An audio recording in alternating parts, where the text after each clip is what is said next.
Exposing the myth in multiple instances. Discover how to keep your code clean and efficient with the Singleton pattern. When it comes to design patterns, the Singleton pattern is a classic for ensuring that a class has only one instance.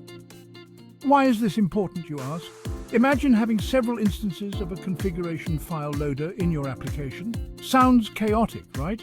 That's where Singleton comes in. It not only prevents the mess, but also saves resources by reusing the instance. Here's how it works.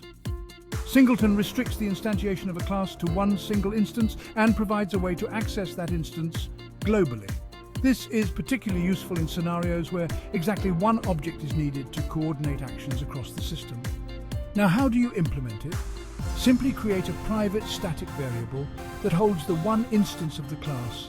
Then guard it with a public static method that gives access to this instance, ensuring that no other instance can be created. Remember, Singleton is great for managing shared resources, but use it wisely. Overuse can lead to difficulties in testing, and